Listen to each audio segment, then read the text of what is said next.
Hello there. Welcome, ladies and gentlemen. Today we're doing an interview with Lindsey VanZandt from Invicta Fighting Championships. We're going to have her on here shortly. She'll be jumping in with us to have a 10 to 15 minute little powwow, talk a little about her background, her plans for the rest of 2022, and how she plans to rebound from her last loss. Now, Lindsey VanZandt fights in Invicta. And for those MMA fans out there who are not familiar with Invicta, it's an all-women's division, an all-women's promotion, great promotion, a place where a lot of current UFC fighters got their start. It's run by a female. I can't remember her name offhand. I should know that offhand. She's a pioneer in herself in the mixed martial arts industry. Nonetheless, great program. I do love the live scoring. So if you haven't watched it before, they do live scoring. And how they do that is between rounds, they give the scorecards of the judges. So the corner knows it, athlete knows it, and then it's on the broadcast and you see it. Now, the athlete can choose not to actually go ahead and accept the scorecard information. They can actually not do it. But nonetheless, it's a unique option. I do like it. And we've had some unique situations recently with scores and assuming certain fighters were winning or not winning. I have to imagine if you're a fighter, you would like the option of knowing where the hell you stand, especially if it's a close fight. Now, if you knock someone out, okay, you know what the hell happened, right? If it's a fight where, like, let's say it's a 3-round fight, in 2 rounds, you really dominated, so you kind of know. But if it's a squeaker, it's close, and you don't really know for sure, your corner's telling you you need the final round, wouldn't it be nice to know the scores? So there's been a lot of back and forth with it. I think the one argument I heard, which it makes sense a little bit, but then you could kind of turn the argument on its head, is the dramatic effect of having Bruce Buffer, whoever it is, say, and this judge has this score, and then we have a split decision, whatever it might be. You still get the drama if it's a close fight. We don't know the final round. So if it's, let's say, 2-2 going into the final round of a 5-round championship fight, when that round is over, they don't display the scorecards. We don't know. We still have to hear Bruce Buffer, whoever come out and say, this person won or lost. So now, if it's a 3-round fight or a 5-round fight, and between the final round, you find out that the one fighter is up 2 rounds to nothing, or 4 rounds to nothing, or 3 rounds to 1, I get how that could take away from the drama because you already know the result. And at that point, the fighter who's winning just simply has to survive the fight, or maybe not get 10-8'd in that final round to be able to come away with the victory. And so maybe they'll go in cruise control. But there's a fight I'm thinking of offhand. I like Patrick Sabatini a lot. Good fighter here out of Philadelphia, local prospect in the UFC, amazing jiu-jitsu. But I vividly recall a fight of his. It was like 2-3 fights ago, maybe his second fight in the UFC, or maybe the first fight in the UFC. He clearly wins round 1 and 2. There's no question. And then round 3 just circles, doesn't engage. It's boring for the fans' perspective, but their job is to win. Their pocket, their financial, motivation is to win the fight. And, so I don't know. I think that live scoring would be great. I heard the president of Invicta talking on Ariel Helwani's show, and she mentioned that the live scoring system is regulated by state commission. Some states don't even offer that. Now, Invicta is based out of, is it Missouri? I think Missouri, right? I think Kansas City, Missouri is where they're based out of. And in the state of Missouri, their commission, Missouri, they allow live scoring. And so that's why it lines up for them. In any case, it's an ongoing debate. We can't fix the judging altogether, but maybe they'll make some kind of evolution. Before Lindsey VanZandt joins us here, just some more background on her. She's an atomweight. Yes, that's atomweight division. We do not have that in UFC. It's the lightest division in all of mixed martial arts that we know of. It's like 115 pounders. These girls are like 5'1", 5'2", little ninjas. So she's coming off of her last fight in the atomweight division. Lost that fight via a very nasty flash first-round knockout. I remember it vividly because, first of all, it's like 115-pound women. You don't expect to see a one-punch knockout in round 1. It ended up happening. It was the perfect connection for Lindsey's opponent in that fight. I had Lindsey VanZandt to win, so, I was a little bummed out. But we had talked shortly after that fight. Actually, leading up to the fight, we had some communication. But since she lost, needed a little time to recover. That makes sense, gave her some space. And we kept the dialogue going, and now we're going to have her here on the show, which I'm looking forward to. She's fought in Invicta. Ryzen and Bellator. Born in Waterping Falls, New York, now based out of Arizona. I'm not sure where Waterping Falls is at. I was born in Brooklyn, but Waterping Falls sounds like it's like up north. It's to Canada. In any case, we're going to talk about her last fight, her future in 2022 with Invicta, what she plans to do beyond cage fighting, because I believe she's involved with some training, does some coaching. So I'm looking forward to hear her talk more about her plans beyond cage fighting. But she is very young. At 28 years old, it's sort of like the canvas is still blank. Her future is very much in front of her. And the last name, VanZandt, where does that come from? I feel like it's like German or something in that realm, right? Some kind of a foreign last name, but a very cool. You know why? I think of Jean-Claude Van Damme, right? Van Damme, VanZandt. It's a very strong name. So we'll talk more about that last name and the origins of it. And she just sent us a message. She will be here in about 2 minutes. We are looking forward to seeing you guys. So how do we get interviews with these mixed martial artists? And this is a question I keep getting.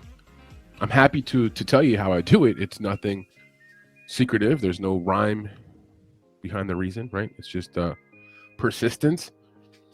I think it's like anything. If you start to make contacts and you're respectful of those contacts and you professional with your approach, you can make a good impression, and from there you can sort of build out your Rolodex. I did have a situation this weekend where I was watching Olena Kolesnik fight on the PFL 6, and she picked up a win. The Ukrainian girl did a great post-fight interview. She was hilarious, and that's what got me thinking, like, I'd love to interview her because she was so funny, and she's from Ukraine, obviously, political landscape right now with the war in Ukraine. And I thought, man, she would be a great interview because she was a lot of personality, current events, yada, yada, yada. So I jumped on the gram and I started to try to figure out how can I get a hold of her. And I noticed that she was being cornered by a fighter that we share a common contact, put it that way. And I reached out to that fighter and I told her, listen, do you know how to get a hold of Olena Kolesnik? And she was very helpful. She was very helpful, and I'm grateful for that. So yeah, over time, you build contacts, you remain respectful of those contacts. And then in that process, hopefully you build yourself a Rolodex, and it gets a little easier and easier. The goal being, of course, to be able to have access to the top echelon of the sport, so I could pick up my celly and be like, hey, yo, Conor McGregor, can you come and do a fucking interview with me, So we mentioned before that Lindsey VanZandt is from New York. So the New Yorkers out there, deuces. Now based out of Arizona. So she's about 3 hours difference in time. Not that bad, nothing we can't handle. Very busy schedule, by the way. We were supposed to talk yesterday, day before. We had a meeting that went over time, and we could not line up the times with her. And she had like 6 private lessons that night, and just a very, very busy, goal-oriented, 28-year-old young fighter. That's another thing. If you're going to do fighter interviews, just, food for thought, comfortability is probably the main thing. You want your interviewee to be comfortable. You don't want them to come into your show or your podcast and feel like, I don't know, they don't want them to feel weird. You don't want them to feel awkward. You don't want them to feel like there's dead silence. Definitely preparation for the interview. That goes without saying, right? So, by the way, we're using StreamYard now. Total upgrade. Love their layout, their features, much better than what we were doing before. They have a few options. You could do the basic free program. Then they have like a medium tier and then like a top tier, but fairly inexpensive. If you're doing a lot of tubing and live stuff, could be a good platform for you. It integrates really well with YouTube, so it's not like a very difficult process to link everything up. It links up pretty easy. I will say though, if you're looking for like really high tech, background, all kind of jazzy stuff, no, StreamYard's limited there. It offers some basic features and professional, nice layout. But again, there's limitations. There's limitations to everything, right? So just waiting for Lindsey VanZandt. And, I'm going to reiterate, I am so thankful for the female fighters. They are way more responsive than the male fighters. And I'm not trying to take a shot at my bros, bro myself, but the female fighters, man, they're, I'm like backed up. I have interviews upon interviews upon interviews backed up the next few weeks with female fighters because like they're just way more, I don't know. Yeah, that's awkward. So I'm sending Lindsey the invitation via Instagram Messenger, and I see the links in our conversation, and she just sent me like a copy of the conversation when you snap it, whatever, take a little screenshot, and there's nowhere in there. Thank God we have good rapport here with Lindsey. She is a gamer. I'll tell you what, one of the questions that I want to ask a lot of female fighters is like, when you go out like with your friends, like when you go out with your friends, whatever, girls, guys, do you feel like you're a badass, like you kick someone's ass? You know, women get a little talkative, fuck around, talk to the wrong girl, and Lindsey VanZandt like drop kick your ass. I guess it goes without saying. It's nice to deal with people that are nice, right? Like that, you know, like, I don't know. I've watched some interviews where people get contentious or act pretentious. Yeah, not my style. Not my style. If anything, I'll be the first one to fall back. There she is. Great. Yay, we made it. Hello, how are you? Good, how are you? I'm great. I'm great. I apologize. You know, I was going to send you a screenshot. I have the conversation. And I sent the link to you like 5 times, but it shows up on my conversation, but it's not on your side. I know. Something weird was going on because the notification was popping up on my screen, and then I would click on it, and then there was no link, and I'm like, where? And then I'm like, am I losing it? Like, where is this link? Like, I knew you were sending it, and I couldn't find it. I was like, what is going on? Well, I apologize for that, and I not know your fault. I know you're very busy, so we're gonna make this, you know, to the point. You have a lot going on. You were doing privates yesterday, 6 of them, right? Oh yeah, I do a lot of privates. Yes.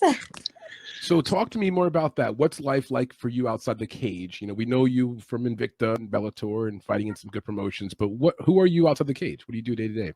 Oh, I love just spreading the knowledge and helping everybody. I love personal training. I do a lot of personal training. And then I also teach like a lot of kids classes for jiu-jitsu and kids privates. We have a lot of kids actually doing some competitions coming up. So we're getting them ready. So love that. And yeah, just like I love helping people. So for the most part, like, you know, you found out yesterday, I'm just like kind of all over the place with my privates and stuff. But I wouldn't change it. I love it so much. And with that said, do you have career goals in that area beyond cage fighting? So when your fighting days are over, do you see yourself doing that like career long term? Oh yeah, okay. Definitely want to open up my own gym and do my own thing and just like keep helping people. I love helping people reach their goals, not only in the gym but in life. And it's just, you know, it's a blessing. I love it. I love watching people get their belts and grow. It's great. I went to a belt promotion today and I'm like crying watching people get their belts. That's so cool. We did an interview with Roxanne Modafferi not too long ago, and she talked about, you know, her coach. Yeah, she's first of all, no one doesn't love Roxanne Modafferi, right? She's amazing. But she talked about coaching, and you could see the, you know, the glow in her when she talked about it. Like you, like there's a glow there. You really enjoy this. Yes, definitely. Now the name VanZandt, am I pronouncing that correctly? VanZandt? Yeah, that was good. Where is the lineage there? Where's your family? I know you were from New York originally. You're born in New York, right? But correct. Where's the name come from? Yeah, it's like Hungarian Dutch. My dad's side of the family, we have some relatives, like great grandparents that were from over there, like Amsterdam, and so yeah, that's where the name comes from. But yeah, I'm a mix of everything. My mom's side of the family is like Italian, Irish, so yeah, I'm a big mix American. Now you were born in, I want to make sure I got it right, Wappingers Falls? Wappingers Falls, yeah. Oh my God, I butchered that. I'm sorry. Oh, no, I was born in Brooklyn. Where is this place at in New York? I usually say Poughkeepsie. It's like 20 minutes from Wappingers. But like everybody knows Poughkeepsie, and that's like an hour and a half from the city. So yes, along the Hudson. So yes, exactly. Yes. Right up the Hudson.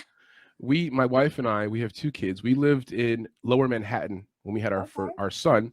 We were in Battery Park, and we didn't have any room. Like, listen, we need grass. We need to have a yard. You know, we were living in an apartment, and we moved all the way up to Schenectady, New York, like way up to Albany.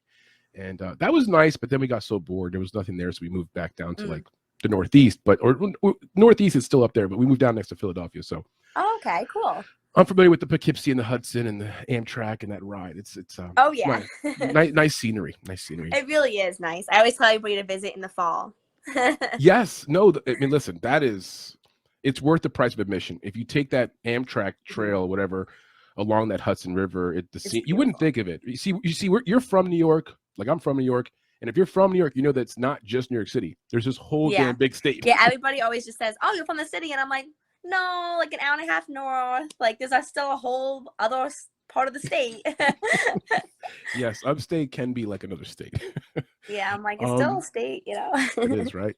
So now, what introduced you to combat sports? What was the, I guess, first steps for you? Did you wrestle in high school? Did you do some, Oh, I taekwondo as a kid? What happened? How did this all start? Yeah, I started with taekwondo when I was 7, and I started to get bored of it. I did it for 5 years. I became a second-degree black belt, and one of my instructors, I just I was getting bored. I went up to him one day. I was like plateauing, not getting better, or like not that I wasn't having fun anymore, but I was just ready to move on, and I wanted to do another martial arts. And I was like asking my instructor at the time, and he was like, Brazilian Jiu-Jitsu was just becoming a thing, and there was a Brazilian Jiu-Jitsu place right down the road, so I ended up going there, and it was just Brazilian Jiu-Jitsu at the time. That was when I was 13, and then they ended up getting Muay Thai and boxing and growing, and so yeah, I started doing it all, and I just loved it, like just from the beginning. Wow, so you've been doing it for a long time. Yep. I didn't realize you were this involved, and you're young, but that's Thank most you. of your life.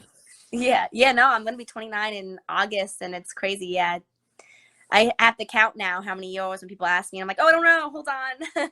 It's been pretty much most of your life. That's awesome. You Yes. obviously love it. You have a passion for it.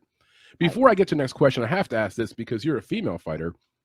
Do you have a certain sense of self-confidence when you go out in public, in any kind of maybe like a bar situation or things get a little squirrely or whatever? Do you feel better and more confident in yourself because you have these tools, because you stay in shape, because you're an active female with self-confidence? And I'm talking more for all the females out there who are thinking about taking mixed martial arts classes, right? Oh, Who are yeah. thinking about getting in the gym. Like, what's your perspective on that? And do you feel like, someone fucks with me, I'm going to beat him up? Oh, it definitely helps. It definitely helps. I mean, I'm still very small, so it also gives you the realization of like where you stand too. Like, I feel like if anybody fucks with me, I don't care how big they are, if they don't know an ounce of like any kind of martial arts, I'm gonna fuck them up. But there's so many people training nowadays, like you don't know who to mess with. I always teach my students like you're better off talking your way out of it. It's just not worth it. Yes. It's not worth it because everybody always asks me, and actually I got asked this last week. They were like, "Have you ever been in a fight outside of the gym?" And I'm like, "No, I haven't. I've always just talked my way out of situations, and I just don't see it worth it because I know what I know, and I'm like, do I want to hurt this person? No. Do they deserve to be hurt? Maybe.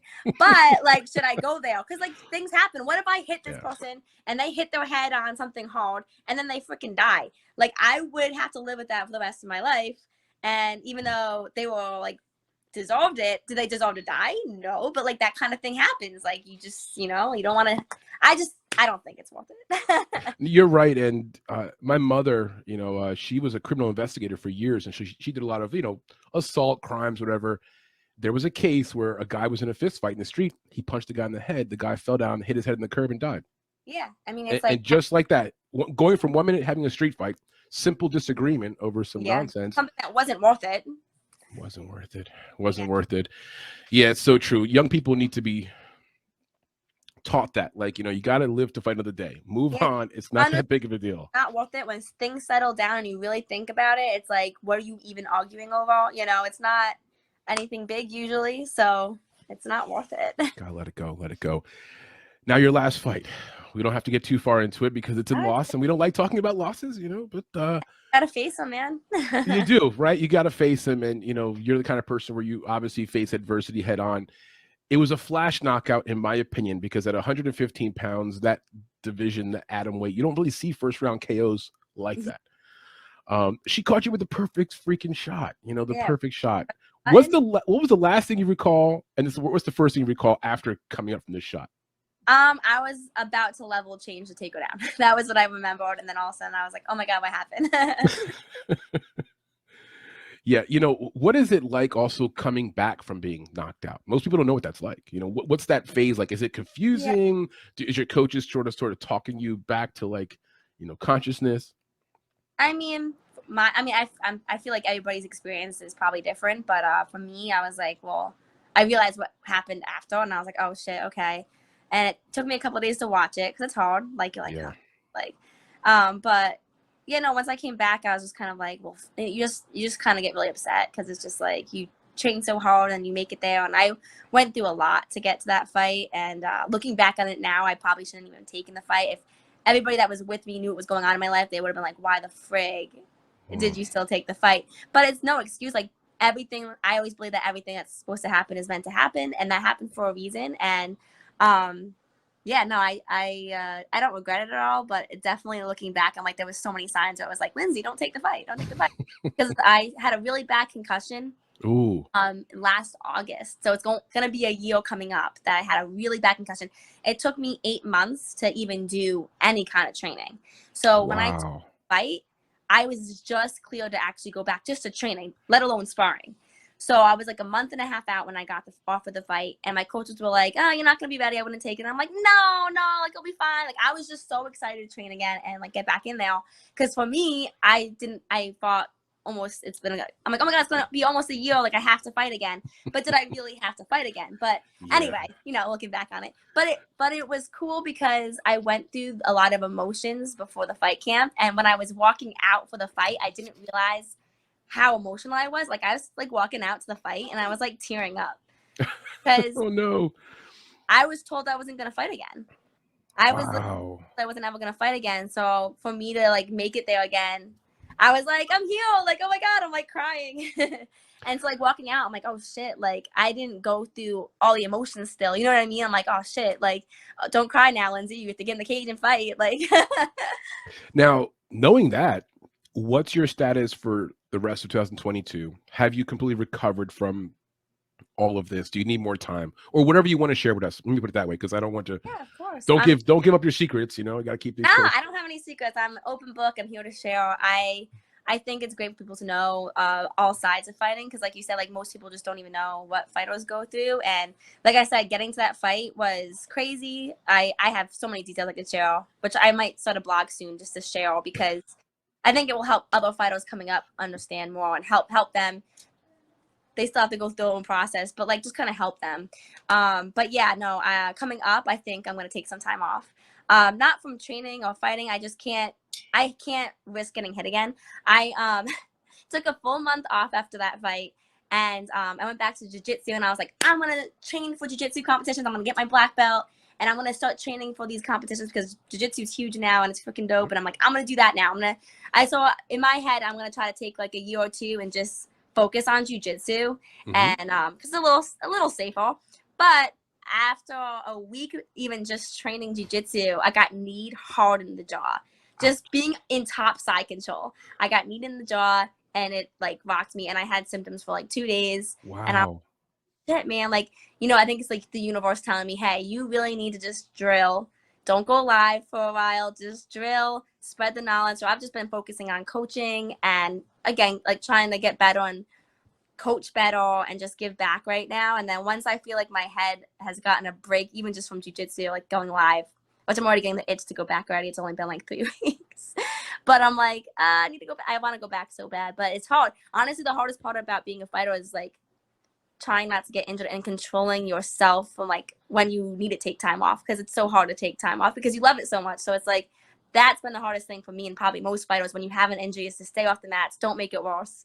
But knowing all the injuries that I have had, you can work through a lot of them, but like head, you cannot mess with your brain. So this is a great message you're sending. You have to reel yourself back. Sometimes you got to depend upon coaches and family and managers to help you also do that too. Like sometimes you got to pull it back. You're 28, and when you're young like this and you have so much passion and confidence, sometimes you could be your worst enemy, right? You definitely destroy yourself.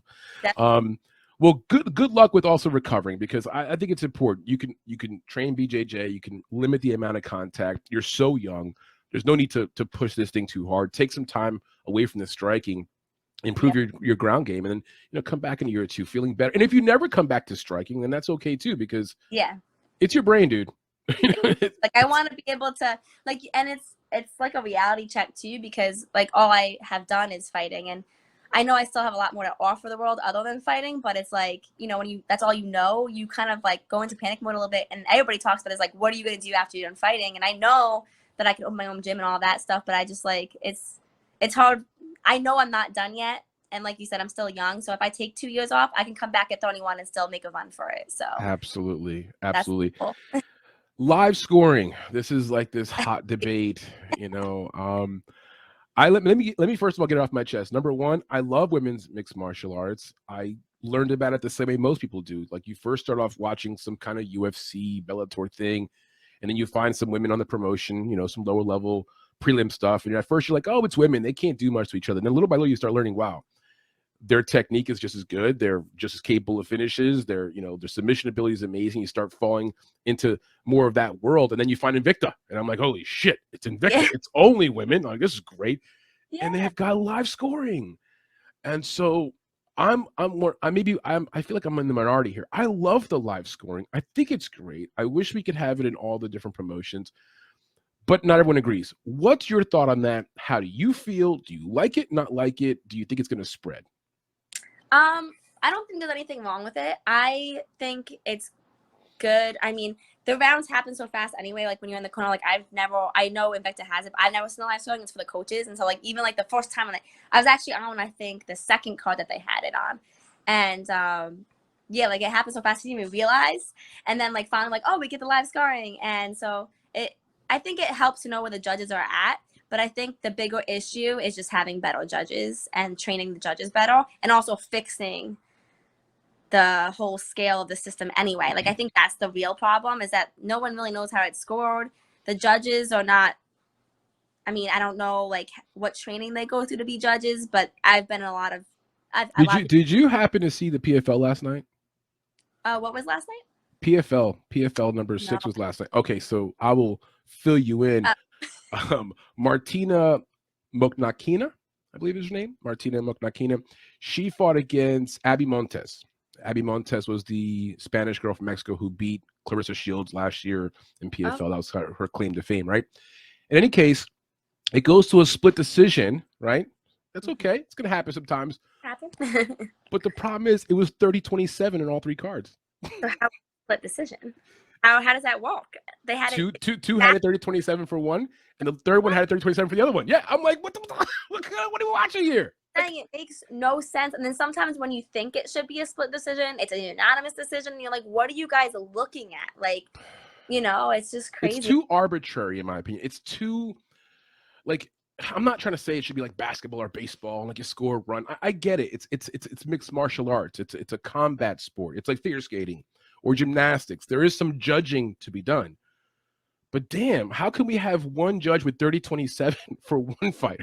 And then 2 other people who have 30-27 for the other? That doesn't make any sense. That makes absolutely zero sense. I think actually when I fought for Ryzen, I feel like they were kind of on to something, and they did it where they judged the fight as a whole versus per round. Oh. And I think that's kind of cool. Okay. Now that's okay. Yeah. As a fight as a whole, who did the most damage, who controlled, who, So I think that's kind of cool. I mean, it's not like I know how it's going to be fixed or when it's going to be fixed or if it ever will be fixed. But I mean, I think they're kind of, they're like the mecca of fighting. So I feel like they're kind of onto something there. I like that, because how many fights have you watched where it's like, well, maybe the one fighter won 2 rounds, right? Because they maybe got some control position, but the other fighter had the most damaging moment. And it was like significant. Like, they had a knockdown, right? Yeah. I'm the kind of person, like, I'm old school, where if it's a close fight, right, and someone got knocked down, the person who got knocked down, they lose. like, I'm like, if it's a close fight, like, you know what I mean? was close. Like, they almost finished them there. Yes. Yeah, But interesting. I like that fact about Ryzen. I'm not going to keep you much longer. Let me speed through 1 or 2 more questions. We have UFC 276 tonight going on, not too far from your neck of the woods. Are you watching it? What are your plans tonight? Oh, yes, definitely. I'm going to go to a friend's house, and we're going to have a little pool party before, a little barbecue, and we're going to have some fun and watch the fights. Any information on the first 2 fights in the card? Anyone that you think might win this? The fight card does open up with 2 female fights, and I have them in front of me. If you want to read off the names, we've got Jessica Rose Clark against Julia Starlenko in the first fight. Any picks there? Who do you like? I'm gonna be honest. Like, I'd have to do some research before I pick. Okay, that's all right. But I'm a huge fan. I follow Jessica Rose Clark, and I think she's dope. So I'd probably be rooting for her. That's only because I'm biased and I follow her, and I don't know the other girl as well. So I cannot put a pick on that. Gotcha. I'm rooting for her. What about Macy Barber versus Jessica I? Wow. Get the veteran, old school Jessica versus I. new school. Yes, Yeah. yes. Old school versus new school. I grew up watching Invicta, and I was a huge fan of Jessica because she was the first Invicta atomweight champion. So, God, that's a hard one. I mean, I would feel like I'm rooting for her, but I feel like watching her last fight and Macy's last fight, I feel like Macy's probably gonna pull it through. But that's gonna be fun to watch too. I mean, it would be cool to see her to win, get a win under her belt. But yeah, I don't know. I'd probably be rooting for Jessica, but I feel like if I had to put a bet on it, I would have to go Macy. Yeah, the money line agrees with you on that. I got two more things for you before we let you go. The first one is the floor is all yours right now. Any sponsors, coaches, loved ones, boyfriends, fiancés, husbands, whoever you want to thank, and your mom, dad, family, for where you're at this point, or again, any sponsors, anyone you want to thank, coaches. The floor is yours. Go ahead. Thank you so much. Yeah, no, I just want to thank everybody who's gotten me to where I am, training partners, coaches. I'm obviously from the Northeast, so shout out to Precision. They're my fight fam. Also, with that being said, I just got my jerseys finally finished. So they're the Fight Fam jerseys. It says Fight Fam on the front and then Team Damsel on the back. So now, where can we get these jerseys at? I will be posting about it on Instagram. I'm gonna have a bunch of extras, so if anybody wants some, I'll definitely have a bunch of extras. So. And what's your gram handle, your Twitter handle? Give it to us right now. It's damsel_MMA. Definitely message me on Instagram. I'm on there the most. Excellent. Yep. Thank you, Manny, so much for having me on MMA Fight Club. You are the best. I really appreciate the work you do. You guys are awesome, and I wish you guys all the best. I'm going to keep in touch with you. If you go into some grappling stuff and you actually get in the mat and compete, we'll also follow up with you on that as well. And awesome. Get healthy, keep doing the right thing. Oh, by the way, lunch. I hope lunch or dinner was good. You could thank you. We actually ended up getting some salmon for the family, so thank you. Oh, you're welcome. You're welcome. Yes, all right. I appreciate it. You guys are very sweet. You're welcome. All right, Lindsey, thank you so much for your time. Best of luck with everything, and stay in touch with us, okay? Awesome. I will. Thank you so much. Bye. Bye. All right, so that was Lindsey VanZandt, the Invicta fighter, giving us sort of a, overview of what her plans are moving into the rest of 2022. And I thought she talked a lot about the importance of the recovery of the head injury. And if you watch back at her last fight, man, it really adds up.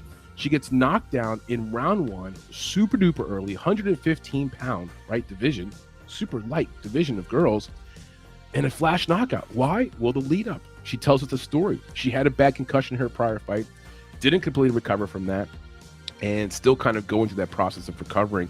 But I think she said a lot of the right things, which is number one, let me get better, right? Let me recover, take some time off, regroup, work on my ground skills, live to fight another day. She has aspirations to open up a gym and whatnot.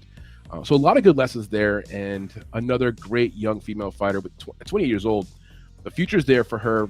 Recover, get better, improve the ground game, go back to Invicta and work her way back up. But awesome personality, by the way. Doing interviews, it's one thing. You have someone on your show, you do an interview, and they're like dry or they don't talk. Lindsey, what a bubbly person, great personality. We'll definitely keep track of her. And we ended up buying her lunch because what happened was we were supposed to do an interview on Friday or Saturday. Time got up on us and we got behind the 8 ball. I felt terrible because we were off on time. And so I told her, listen, we got lunch, all right? We're going to buy you lunch. We Venmoed her the funds to buy some lunch. And then next thing you know, I got a message from her last night saying that they were having dinner. So fuck the lunch. They went out and had some salmon and had a good time. So anyway, that was a great interview. Thank you guys for joining us here at MMA Fight Club. As usual, we try to give the people what they want, the inside scope of what's going on with the fighters think and where their mindset's at.